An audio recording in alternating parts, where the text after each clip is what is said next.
See what happens? There it goes, it's on. Okay. Got it. Yeah. All right. Mhm. So for those of you who, oh, see, you make the best made Just plans and just and recap, just and recap. it's all Yeah. recap. So we're kind of recap a little bit. We're just talking about uncertainty and when we're dealing with the horses and how it's important to get into our feeling body and away from our science and our thinking and our analyzing and all that when we're with our horses.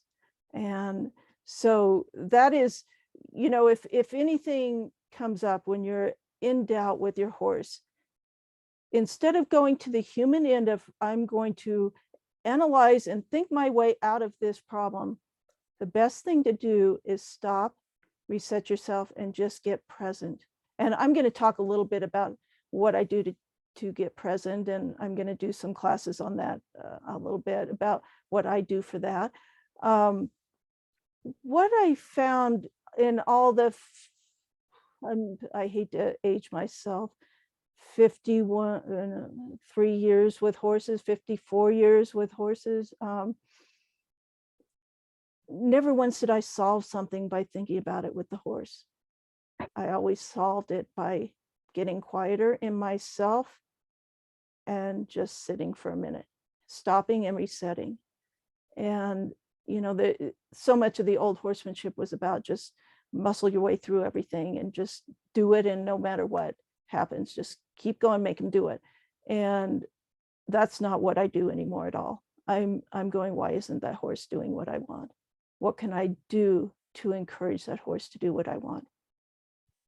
So go ahead, Heather. We're just talking here about your thoughts about intuition and uncertainty and all that. So Heather Drummond, you can go ahead and Well, you had said something before we hit record, and it's so true how the analysis paralysis, I think that's been said by somebody or many people, can the busy brain, the going into places to try and figure something out, and that noise or chatter or anxiety or tension gets so in the way of us being able to drop in and trust what we hear, feel, see, know, like whatever it is that comes through.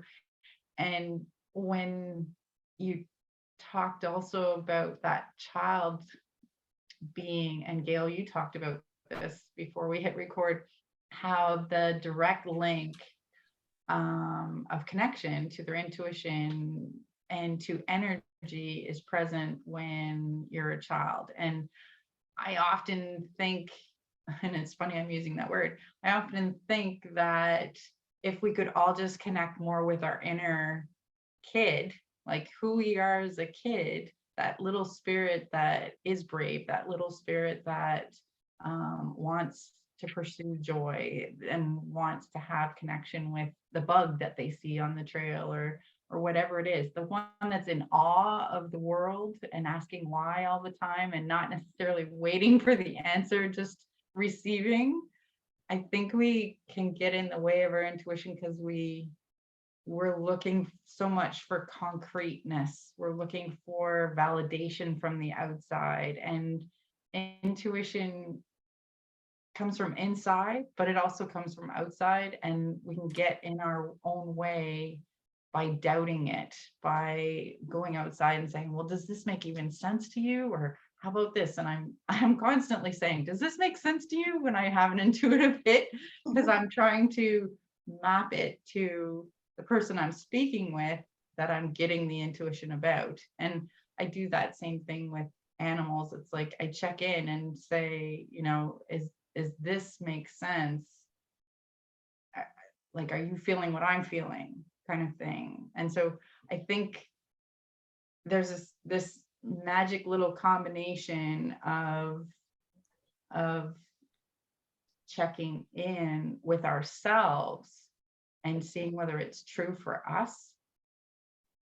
I don't know if this is making sense what I'm saying, but yeah.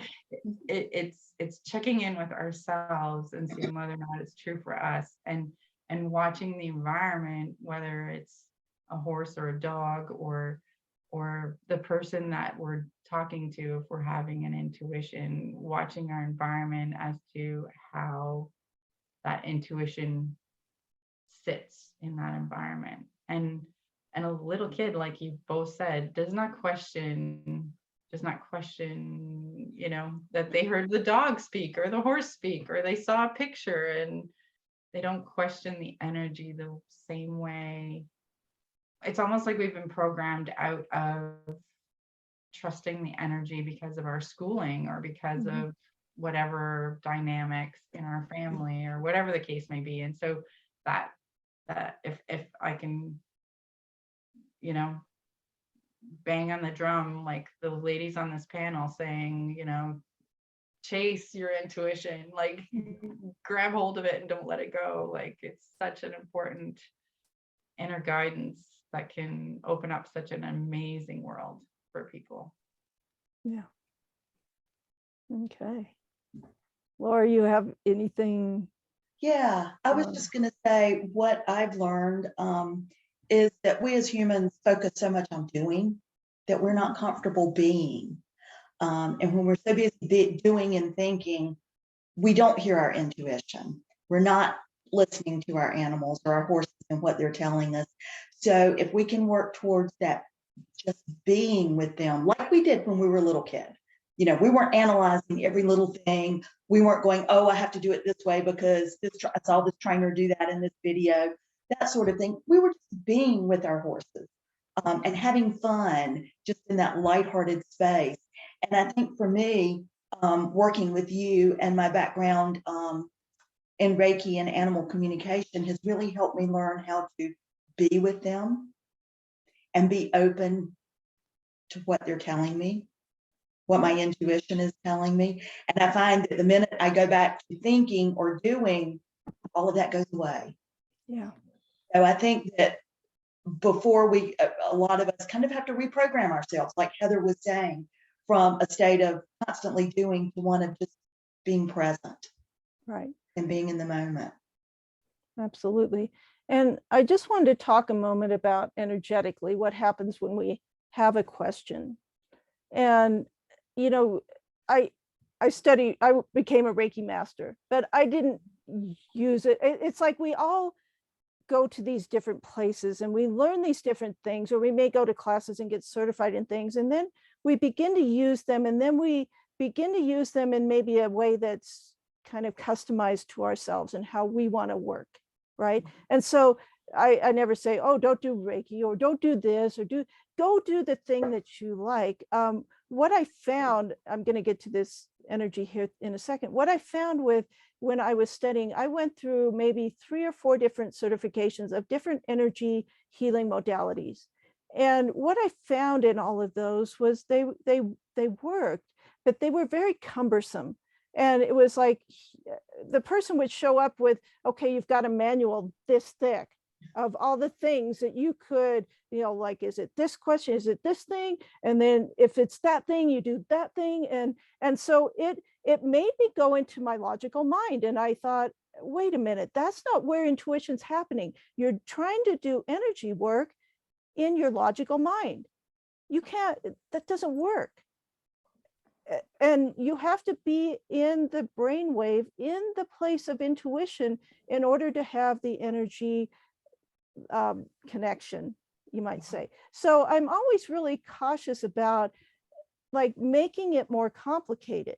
And we've kind of touched on this thing about our human mind and our humanness. We want to go, it can't be that easy that we could just be. No, we have to be doing something, because we're not doing anything. So if we get busy and we start doing something, then it'll work better. And I don't know how many times I've like tried to say, no, do nothing, and it works better. Because, you know, when you get into that, all that static of the energy when you're doing all this stuff, and it's just interferes with the signal, the energy signals. So one of these things that happens, even, I'm going to go back to, let's say we're out with our horse and you start going, I wonder if that's the thing I was supposed to do, or when he did that thing, and what should I do next? And so what does a horse see energetically? Question mark, question mark, question mark. It blocks the energy from coming in. He can't hear what you're saying. It's like, if you go out there and you're clear, the horse can get your signal. If you start getting question marks, he's not going to hear you. And so if there's any one thing, it's like, go out and remove the question marks. Just do what you think in the moment. And if you don't know what to do, do nothing. And I can't stress it enough. And I think in my talk with Warwick Schiller, I brought up the Dr. Dolittle at the very end of my talk, and it was kind of an ad lib thing because it came out of nowhere. It came from the intuition, it knocked on the door. It goes, you're supposed to talk about Dr. Dolittle and all this. And I'm like, I'm in the middle of a talk. Like, I can't talk, and so I'm getting this information coming in, like, talk about Dr. Dolittle, and I'm in the, however many people are out there watching me, and I probably had this deer in the headlights look for a minute. Well, I'm like, I don't know, what about Dr. Dolittle? So I'm trying to think of, like, what am I supposed to do with my talk, and how is that supposed to integrate into this? And really the gist of it, if you didn't hear that, was that Dr. Dolittle was a fictional character, but I'm not so sure he was, because the person that wrote that book knew how to do animal communication. And it was all about doing little, doing less. And that's how the information started to be able to come into that person. It's how it starts to come into us when we do less, when we think less, when we need to do less things and be less busy. That's when you're going to find the intuition. And I told you I was going to talk a little bit, like, I will be doing classes at some point. And if you've been in any of the classes, I talk about breathing and how the way that I breathe is very specific to the energy that I do with the horses. And there's many different types of breathing you could do out there. I mean, pick anything, but the thing that I do is very specific, and it has a lot of benefits, and it has a lot of things that you may not know about. And I'll go through those. But what that does is that way that I'm breathing is actually channeling the energy and keeping that energy cycle clear, concise, open. And it's putting you into a more meditative place in your body. It's in your alpha brainwaves. And that's what if you've read my book, that's where we go and interact with horses, in alpha brainwave, which is a slower brainwave that kind of has a wave like that. Okay. Whereas when we're starting to think, again, it's that. And that's not very attractive for horses. You can think of this. I did something one time with somebody in a session, and they couldn't think about, I use that word think. See how often we use the word think in our language? We are so married to thinking that we can't get away from it. Even I can. One of the ways to think about, if you want to get in your feeling body when you're with your horse, and you want to start creating that brainwave that's like this, is that you can just imagine you're sitting on the beach in that beautiful tropical paradise, and the waves are just gently lapping up on the shore. Okay. Instead of being in California, like is happening right now, where it's like this, right? And that's not real great. You wouldn't feel really comfortable at the beach if that's what's going on. So, whether you visualize however you want to visualize being in that calmer space, if what essentially you're doing with this is you're changing your body. When you start to think about that wave going like that, your body will start aligning with what you're thinking about and what you're feeling. Oh, I'm on the beach. Wow, I feel so relaxed. Okay, and then you're going to watch your horse and see them relax. And it's like if you've gone on vacation on the beach and you really went on vacation with your mind too, you didn't care anything about what was going on. You were just on the beach enjoying the time. And even now with the horses, when I step in with them, I'm on the beach, I'm enjoying the time with them. And it's as simple as that. It's like, then we can communicate with each other, because there's not that block of question marks, that there's not that spiky energy that I'm sending off of my body that's repelling them. I'm just in a nice and relaxed space. So that's kind of a nutshell. You can try that a little bit, but as we're going through here, let's see what we're doing on our time. Again, this is kind of a casual, it was meeting here. Got much bigger than I thought, and I'm going to have to apologize to all the people that didn't get in to hear.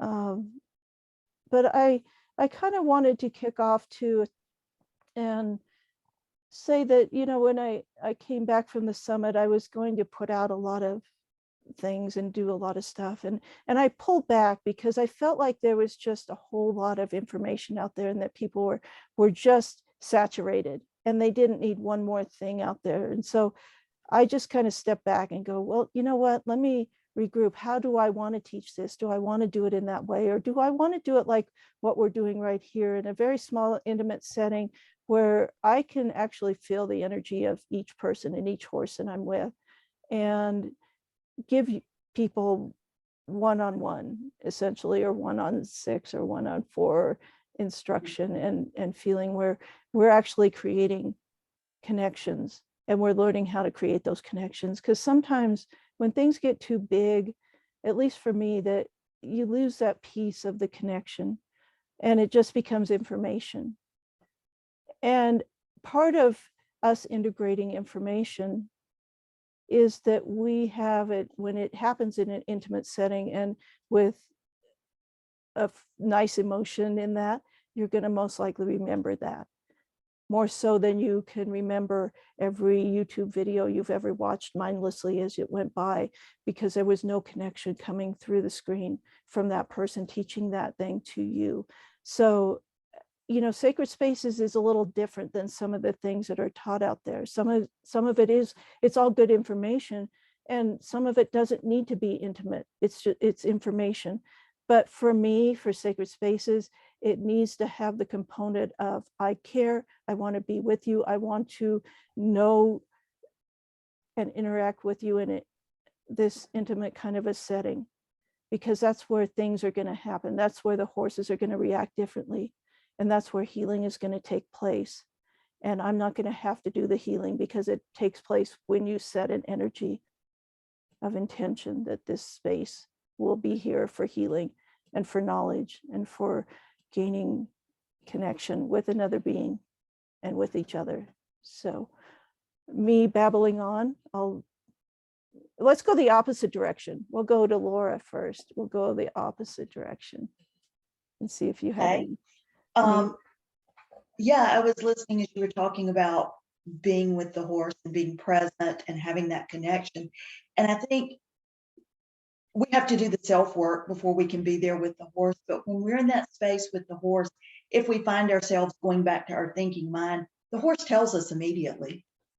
If we're just listening to them, you know, watching them, because their reactions change instantaneously the minute we go to that thinking mind, or we step outside of the present moment, or outside of the energy. And so I think it's very important that the horses are also our greatest teachers. Mm-hmm. You know, you can teach us the techniques and the concepts, but if we're not willing to go out there and be open and look at what's going on with our horses and say, okay, how am I affecting this? Then we're never going to get there. Exactly. And I think on that point, it's you know, people could read sacred spaces and they could understand the concepts, but I've noticed that when I go do it in person, it is different. People will say, Yes. this is much different than what I thought it was going to be. Mhm. And it's that difference that makes it magical, I think. You know, it's not just information, because I could watch a video and go try to do it. Maybe I could, maybe I couldn't. And you probably know I don't have any horse videos out there. I I haven't made any that I've shared with anyone. And so part of it is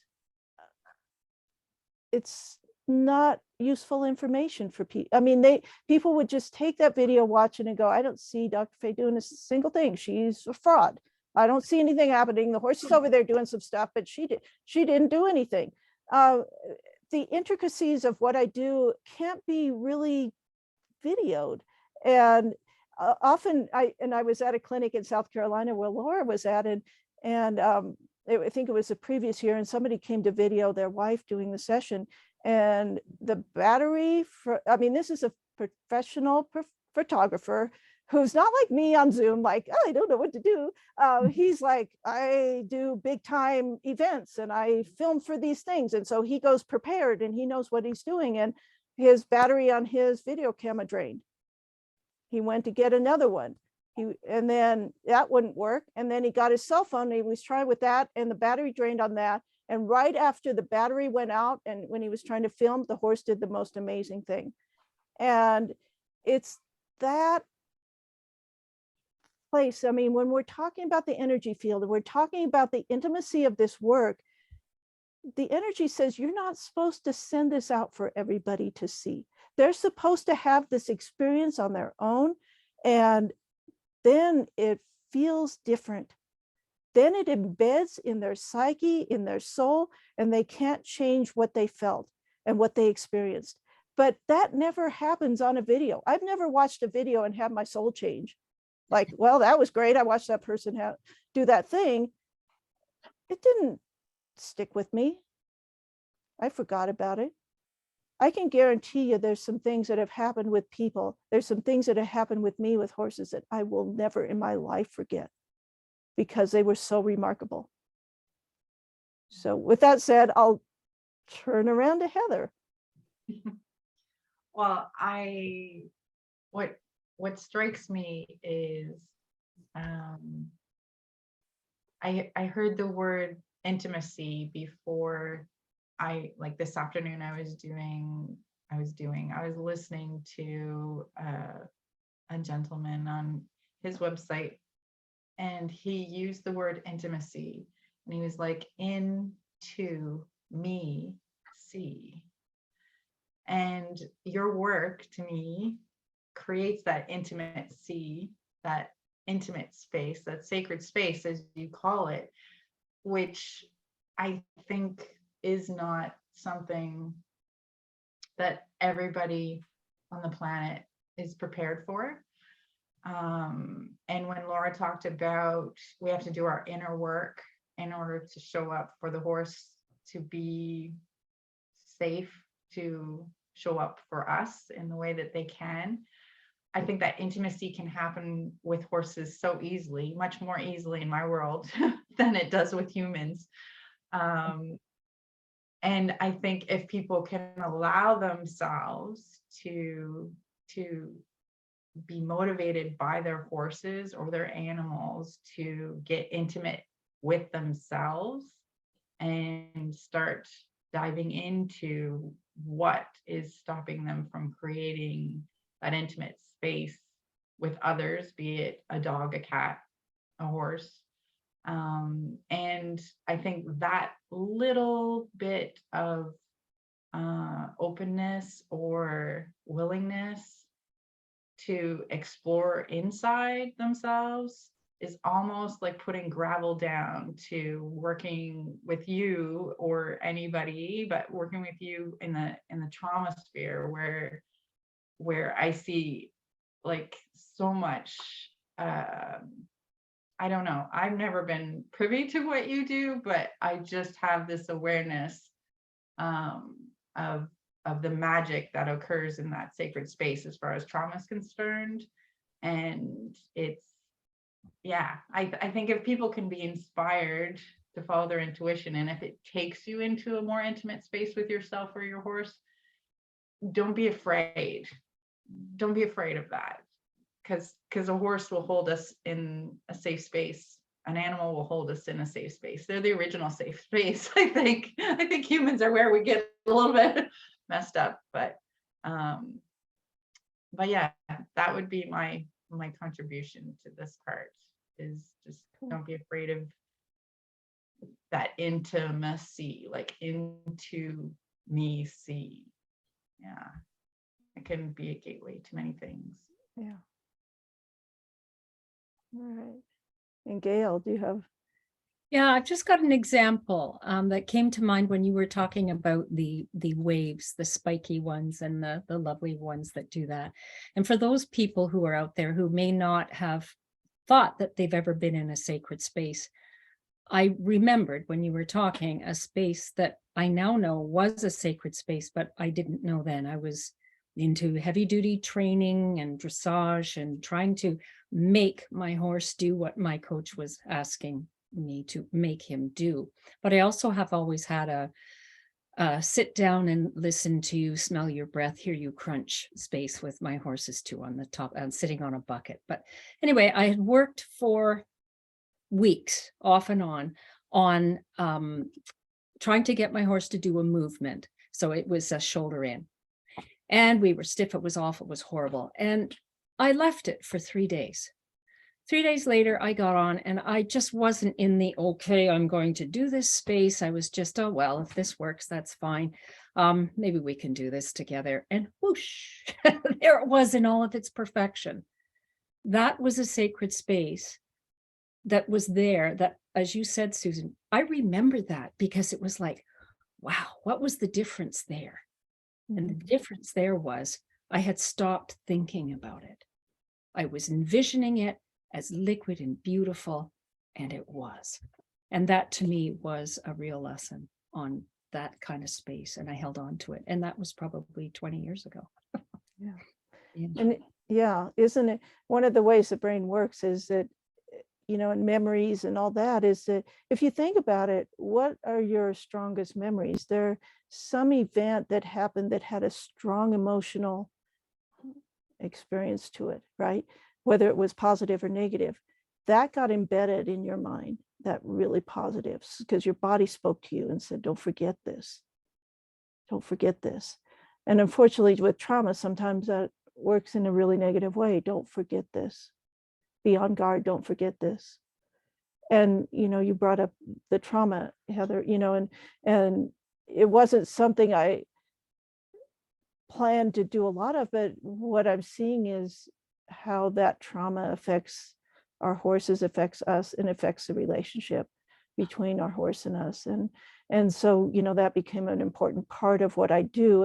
And my PhD work was in, of all things, I thought, why am I studying trauma? I'm not all that interested in. Why did I decide to write a dissertation on the effect of adverse childhood experiences on physical and emotional health in adulthood? And why did I do that? Like, how negative is that to be? It was such vital information for what I do now. So even then I was following this intuitive hit that you should study these things. You should study the neuroscience of trauma. You should study what happens to us health-wise when we're exposed to trauma, especially in childhood. You should know these things. And I'm like, okay, I had no intention whatsoever to go out and deal with trauma patients, trauma clients. And I purposely did not get licensed as a therapist or a clinical psychologist because I knew I didn't want to do that. It was too much for somebody that's an empath. I didn't want to be in that energy all the time. But it was so vital for what I do now. That information really informs me in when I see it come up in a person or a horse and go, okay, this is what's happening. And how do we deal with this? And how is this affecting the energy exchange between these two beings? So trauma is a super important thing. And getting off onto how do I deal with trauma? You know, again, I said I went into all these different healing modalities and I've studied all the things that you do with people with trauma and all these different things. And it's like, but that's all human thinking things. Those are all things that we thought up as humans to do. And remember the manual, it's like even for the energy healing manual was this thick. When I went to the class, like, I can't do that. What if it's not that hard? What if it's actually easy and all we have to do is hold a healing space for something and give the energy, the intention to heal if it's meant to heal? So one of my things, there's a lot of healing modalities where you do something active to an animal to have it release its trauma or deal with something. And I'm very much like, it's your choice, horse. I'm going to set up the circumstances for you if you're ready to let that go. And you can see them go, you mean it could be safe? I'm like, it's safe. You could let that go if you're ready.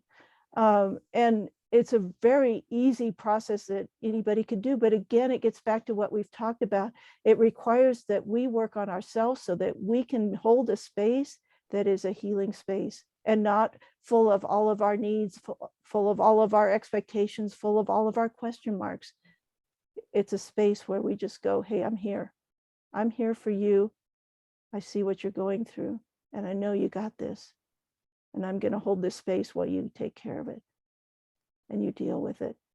And,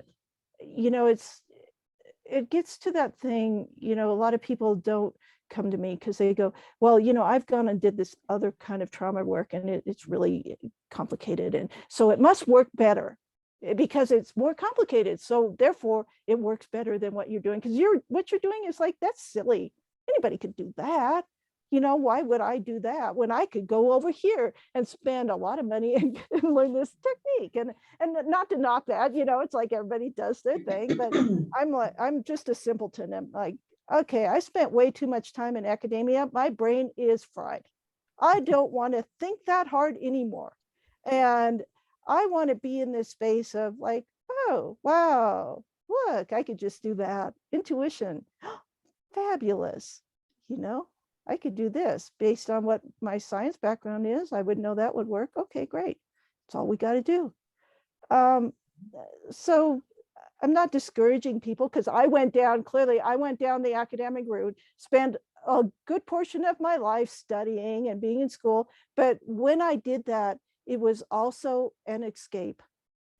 I was escaping into that academic world where I knew I could excel and I didn't have to deal with the outside world.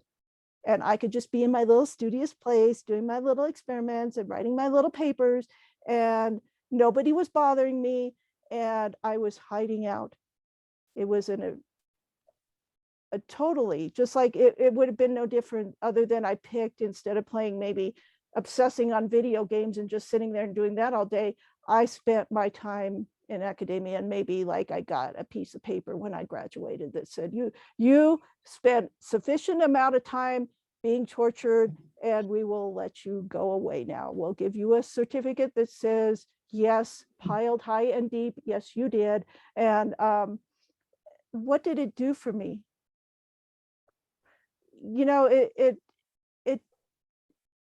It didn't do anything I couldn't have done outside of the PhD, but it did that place because I knew I was hiding out, but I knew I needed to heal. And that was a safe space. And it was a place where I was also productive, that I would come out with something else on the other end.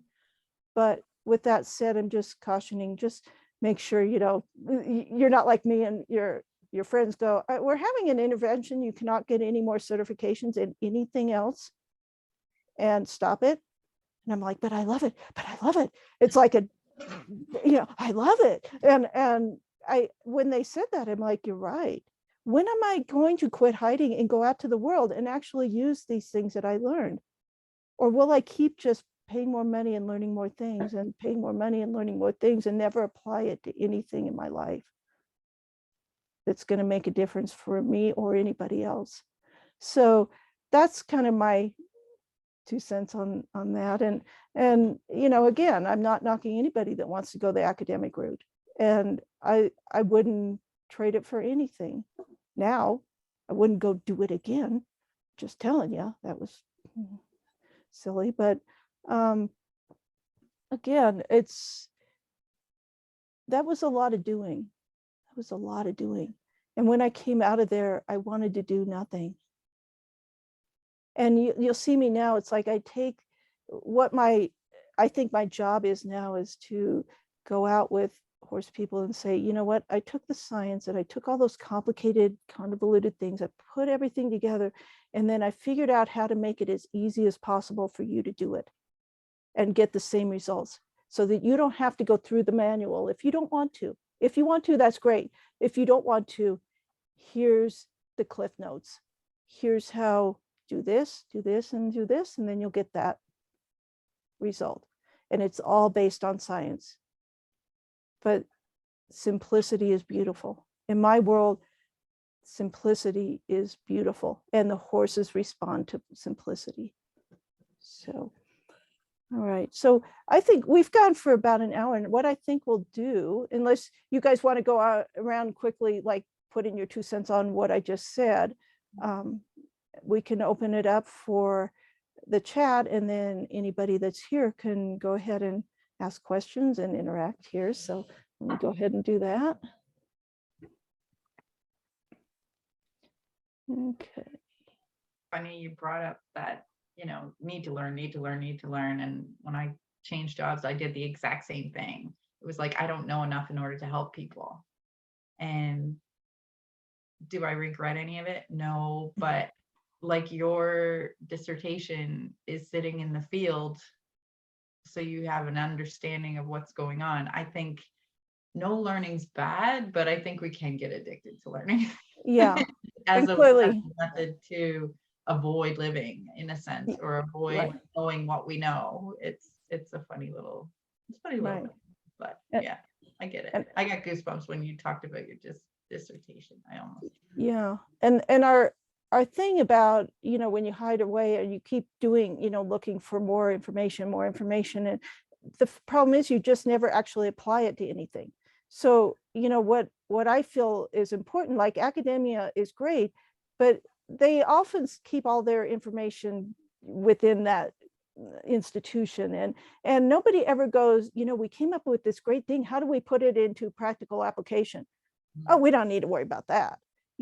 We just will do more studies and we'll do more things. And it's like, I'm the one that goes, wait, there's that great information. How do we make that practical so that it will enhance the lives of people, of animals, of whoever? So there's kind of where I'm, again, kind of in the middle place, where I'm in the bridge between the two worlds of academia and practical application. And for me, it's like, I want it to be easy, because if it's easy, you're going to do it. If it's hard, you're going to get discouraged. And then again, it brings up that uncertainty. Oh, I don't know how to do this.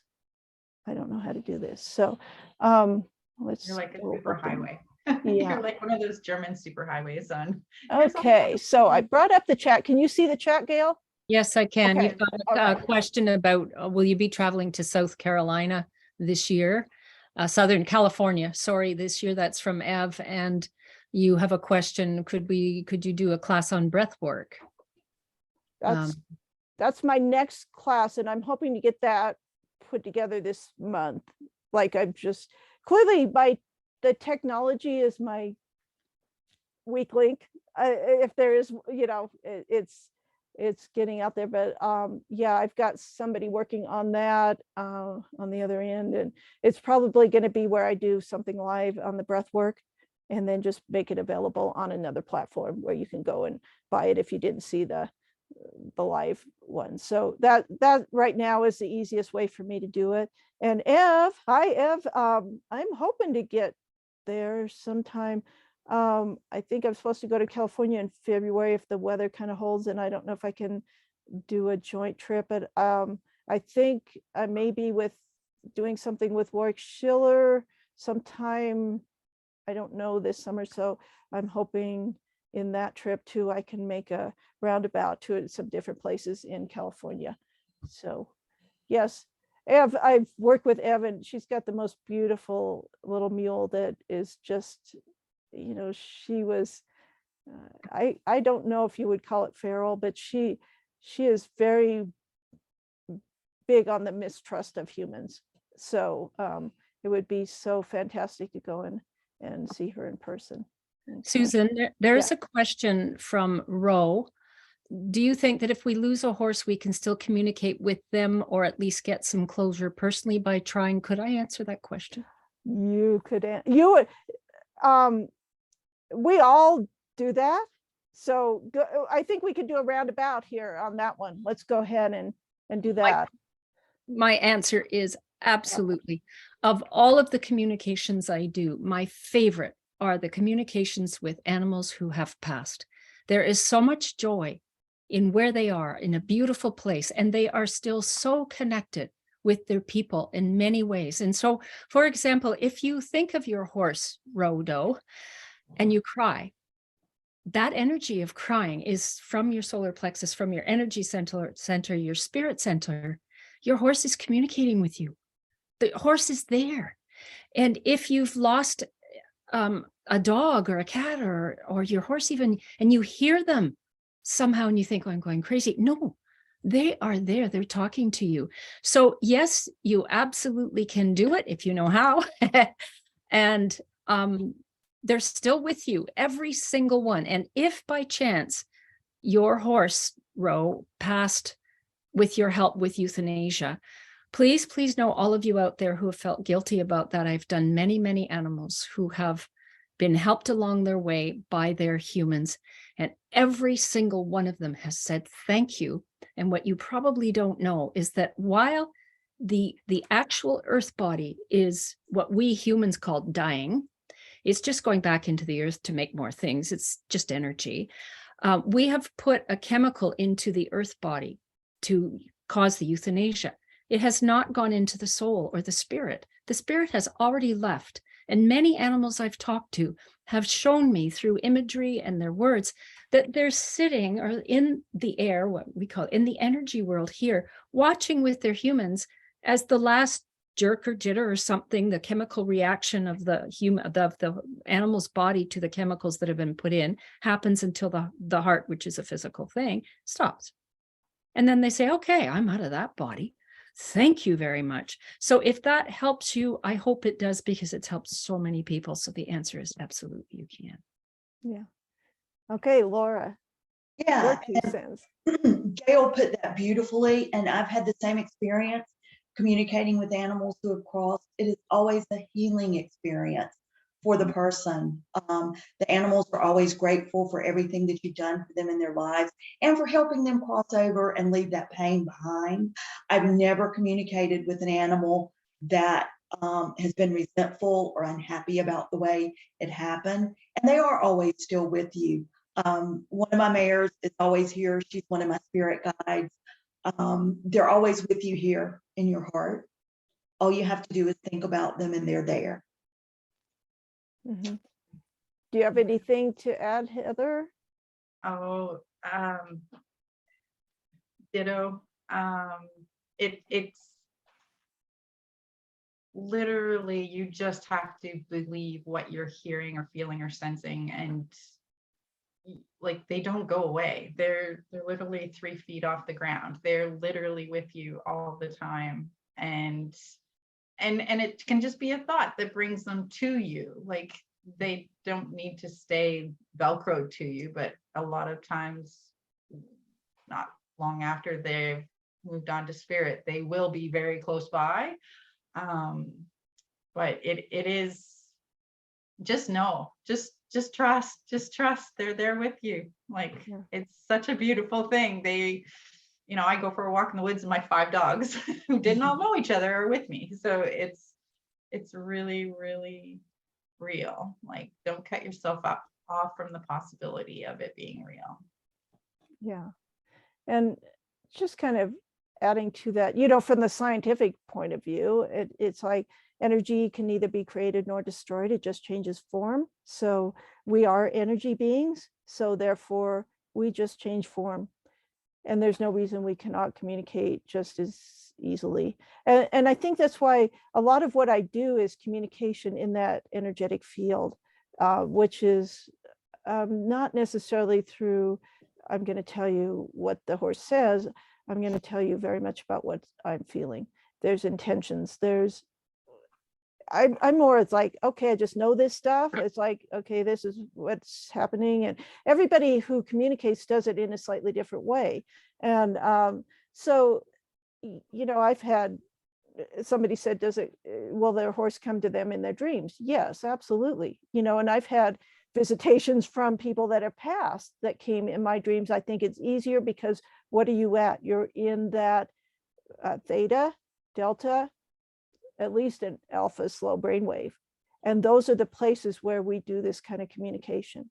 So that's why I stress it's important to be able to find your way to that place, because it's going to open up a whole new world of communication for you, not just with other people, but with your animals, with somebody that's gone, or your animal that's gone.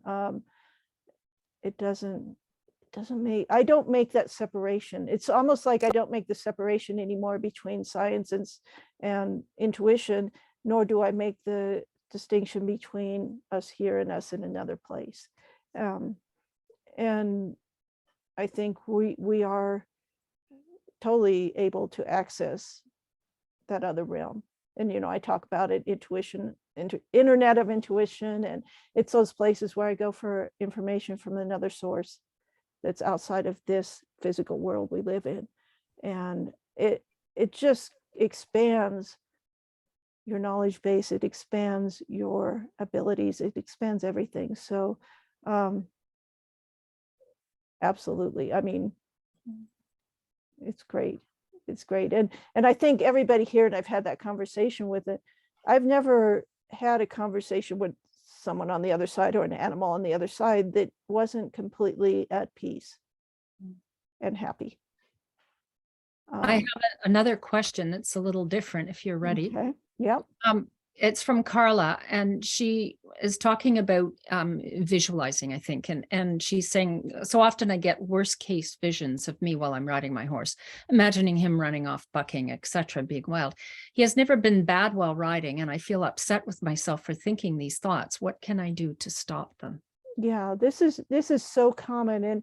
And what I do with people when I'm working with them with visualization on something like that is that what we have to do, that's a pattern response in your nervous system. It's how you pattern through something like, okay, I'm writing, and then this, oh no.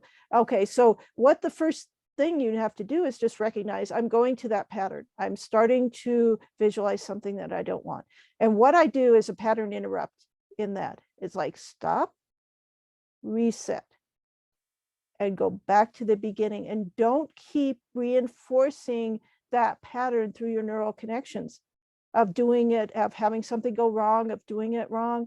You stop before you do it again, because the more time you create the superhighway, because every time you go through and you think of the bad thing and visualize that, it reinforces, it makes it a bigger highway. Pretty soon you got the California freeways going there for that. And what you want is that you can't even go down that road.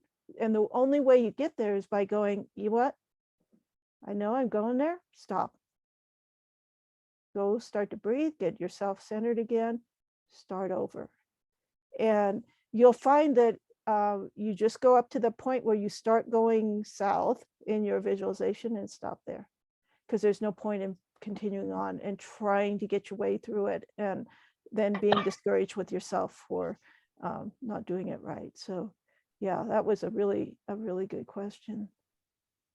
Just a note to everybody, I see in the chat that, you're talking about your horses passing and chit-chatting with each other about being sympathetic, and that's wonderful to do that. Does anybody have some questions for Dr. Fay about perhaps about trauma and how to deal that with your horse, or getting into those good relaxed brain waves, maybe in an example that you had where you were up and down like this and you just could not. Maybe are there any questions about the intuition or the getting the thinking out or trauma with your horse? And I saw Anita come through here on one, how do you reset? Okay, so when I do the breathing class, this is going to be what we go through, because the breathing is going to be essentially how you reset.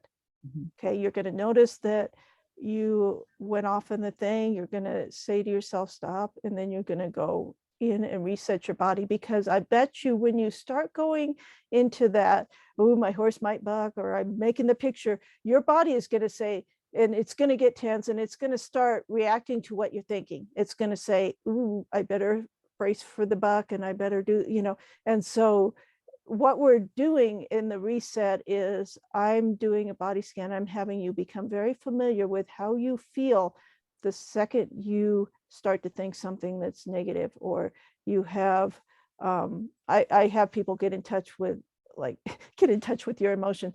I want people to feel what each of their emotions are when they feel one. I want them to become very familiar with that emotion.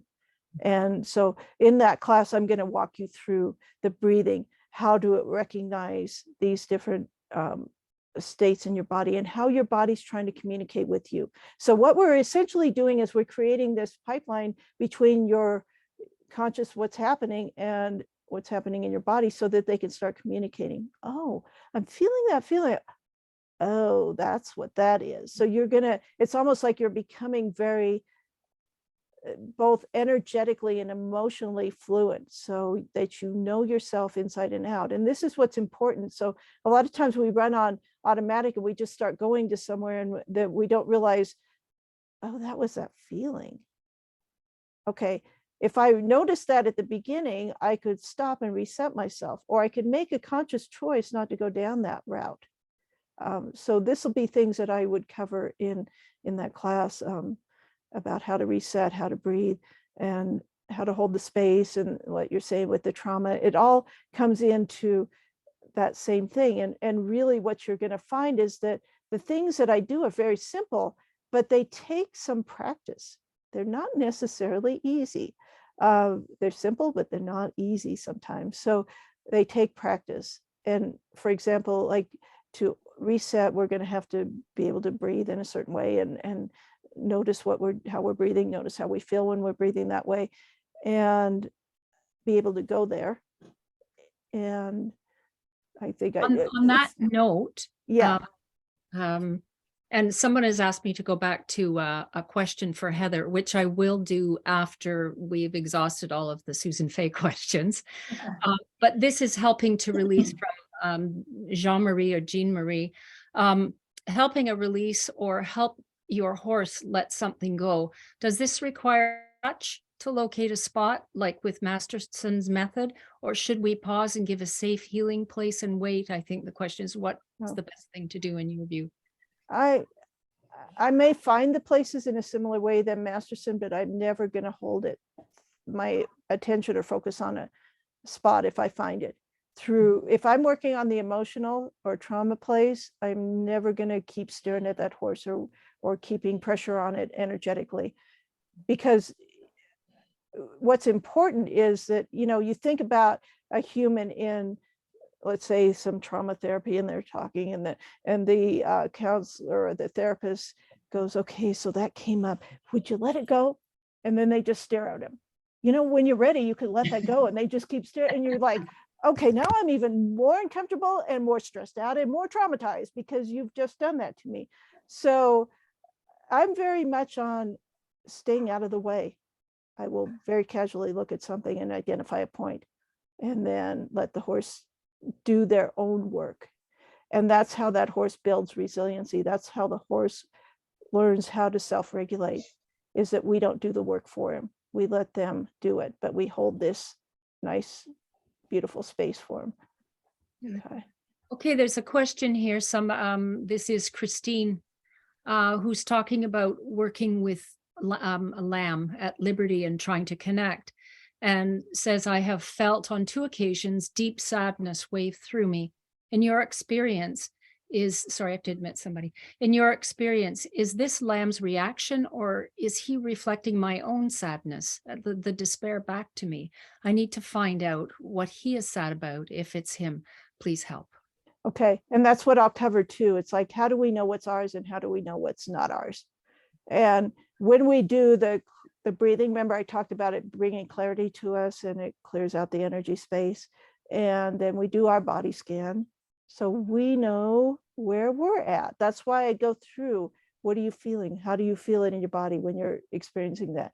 And if you go into a space with an animal and you're all good, and you've done your body scan, I'm all good, And then you step into that space and all of a sudden that sadness comes over you.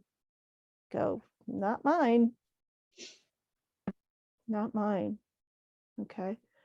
And I think the important thing is that we don't go there to that space with them. Like if you felt sadness from your horse or your lamb or whatever it is, whatever animal, that you don't go, oh, you poor thing, blah, blah, and you coddle them. Instead, you go, wow, I'm sorry you're feeling that way. And then you just be empathetic and you hold that space of neutral. Okay. And this is one of the biggest things for if anybody here is an empath. And my life has been as an empath, and when I was growing up, there wasn't anybody to help you with like, what do I feel like? You go into a room, it's like, oh, I feel so awful, and you're picking up all this stuff from everybody and everything around you, and you're thinking it's yours. And there wasn't anybody to say, oh, there's such a thing as empaths, and here's what you could do to help yourself. So again, I have to, as an empath, do regularly going through before I go in with a group of people. It's like, where am I at? Okay. Then I know if I'm in that space with somebody and I start feeling something different, as long as I can't attribute it to anything that I did or something that happened, then I'm going to go, yeah, it belongs to somebody else. So really this is, us learning that clarity of like, who are we?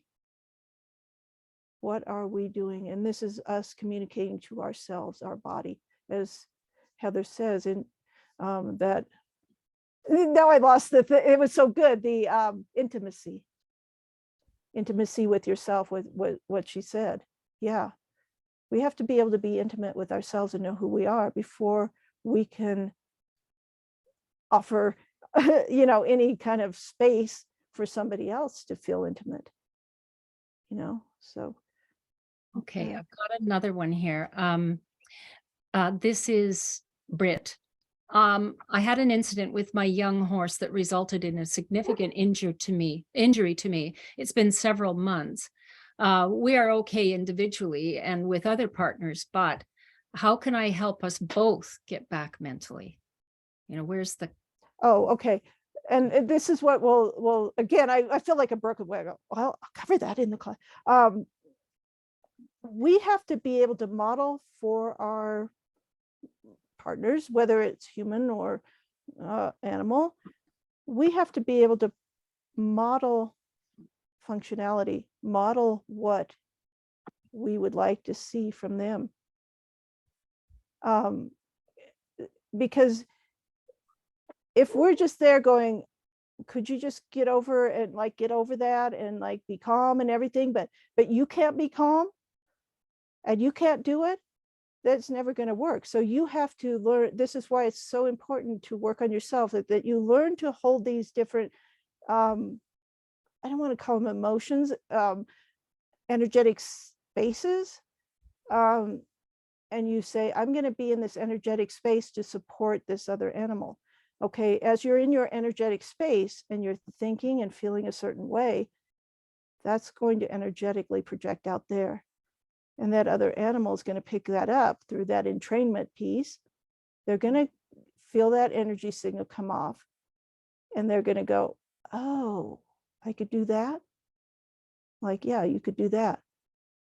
But I've got to be able to hold it in my body and not get rattled and not change something. It's like, okay, so you're struggling over there. Here's how I deal with this situation. And I go into myself and I just pretend I'm like having that crisis over there. And it's like, here's what I do when I get encountered that kind of a problem.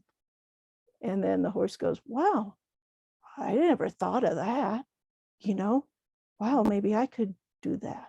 Are So you you're not enabling them. You're not like sending anything over to them and fixing them. You're just showing them, how do you do, here's how I deal with that. Are you at the beach, like you said earlier in your talk? Is that where you would go in that space? Okay, I'm going to be on the beach. This is lovely. Or are you actually sending out an image of what I would do? No, I pretty much never send images anymore. I never send anything out.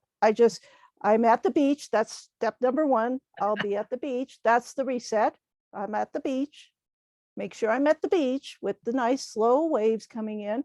And then I'm going to decide what is the energy that's going to be at the beach here today. Is it going to be safety and comfort? Is it going to be confidence? It's going to be joy. What thing am I going to choose? And I'm going to base that choice of what I'm going to hold in my body here based on what's going on with that animal and what I think they could benefit from. It's now at 5:09. Well, it's almost on the half hour. Oh, good. Okay. Oh, good.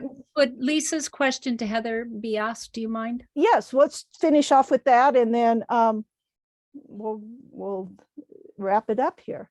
Okay, Heather, Lisa was saying that I hear and agree with what you were saying about children being more open. We're born that way, and it wears off as we consciously join the world of other humans and our culture. Where I hit a block is when you say, quote, go back to your kid self and see the world the way you did then with awe and wonder. Some of us go back to our kid self and the world was dangerous and scary. Can you re-explain what you were talking about with that perspective in mind so that those of us who don't want to go back to our kid self can understand and participate? Great question. Great question. And honestly, I don't think any kid comes out of childhood with out trauma. I think hole punching happens by the adults in society and all that we come in contact with. A tool that I like to go back to is, and I'm not sure that this will answer your question, but a quick way to heal those or work on those hole punches is to fill them yourself, reparenting yourself. And so to fill those holes in, you have to come in touch with what those holes are. And that's where being gentle with yourself and listening to you as little you would have wished you would have been answered or seen or heard. And it sounds like you're having a schizophrenic moment because you're having a conversation in your head with the essence of little you inside. So to me, it's about creating safety for that part of you that didn't feel safe as a kid. And as you build that intimacy with yourself and honoring yourself to be safe in the world as a little person with an adult who you are right now, and you would have your adult parenting maybe differently than you parented, or how you view the world is different than how you maybe viewed the world when you were very first born. And it's to create that safe space like you would want to for a horse, but for your little you inside. And when you can create more safety, and that can be also working with very primal things like supporting the vagus nerve. And I mean, I'm sure that there's other ways that Dr. Susan Faig has that can be supportive to showing up in the world, feeling safe in yourself. To me, means building that safety for all ages, all aspects of you in the world. And that may be that you feel safe around animals more than you feel safe around people. And so start building that connection and then bringing little pieces of that feeling of safety with you as you go and butt up against the world. And it may be about bringing, the passed on dog that you had when you were a kid, now that you have the awareness that they can always be with you. It may be about bringing the energy of animals with you as you go out into the world. Every person's going to be kind of different, but I hope that may answer your question. Did I answer the question? I don't know. There is another question for you, Susan, on the same topic, which will probably intertwine here. Back to the beginning. It's from Samantha. She says, back to the beginning with talking about children. How can you help a child keep in touch with their intuition as they grow and become exposed and influenced by other things. And I think that gets back to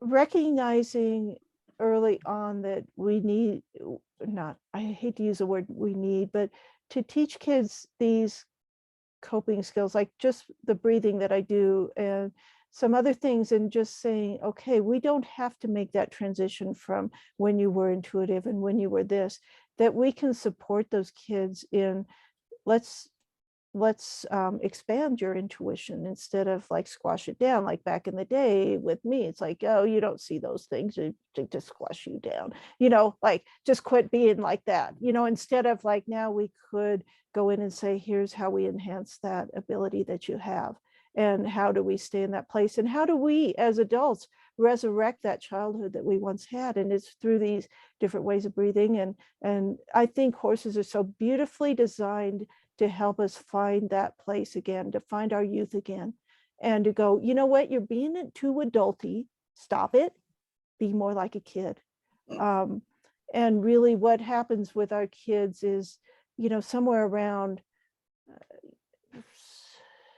I'm going to say 10 years old, it just depends on the kids. Before they're 10 years old, they predominantly produce alpha brainwaves. So they're kind of in that imaginary world, right? Like everything's imagination, everything's play, everything's flows and all this stuff. And then all of a sudden adulthood hits, or puberty, like I'm in the real world. I suck. I don't look right. I don't fit in. I don't do, that's all that beta brainwave starting to become more predominant. And as they make that switch, then they start chest breathing. They start to breathe up here in their chest, and then they add to their stress, and it begins the vicious cycle of, I'm going to reinforce this beta brainwave by breathing in my chest, and I'm going to be all stressed out and sympathetic, and all this stuff. And I'm like, okay, if we merely teach them, here's how you get out of sympathetic really fast. I mean, people do the breathing with me, and like within 2 minutes they've gone from sympathetic to parasympathetic, and they've cut their breathing rate in half, and they feel different. And it's like, yeah, this is such a simple technique that we need to do, like, why are we not teaching this to kids in school? Breathing methods. You can again get really complicated in your breathing method and all that, but again, I'm the simple person, I'm the simpleton. It's like, this breathing method I came up with does a whole lot of different things, so I'm gonna kind of do that for the most part, and it's gonna help me whether I'm exercising, or I want to meditate, or I want to be with my horse, or I want to influence the person at the counter at the airport to give me a good flight. It's all of those things that are so simple if you take the time to learn it, or if you're a kid, take the time never to unlearn what you had. So yeah, I think we can get into that. And somebody put in a question, are you going to announce about the classes? And I this was kind of my beta test of like, can I do a class online and have it kind of run smoothly, or is it going to be like a disaster? So it's kind of my practice, and I'll probably do a few more of these, but I am getting all, like I said at the very beginning, I think before we started taping, is that I'm got the platform, I've got somebody helping me put together some things, and I'm limited by my technical abilities, as far as this technology goes, and so I feel like I have to feel comfortable that it's going to work if I'm going to charge somebody for a class. And so that's my thing, is like, I want it to run smoothly, and what it'll be is, in several places there'll probably be an option to do it live, and then there'll be an option to go back or purchase it on another platform.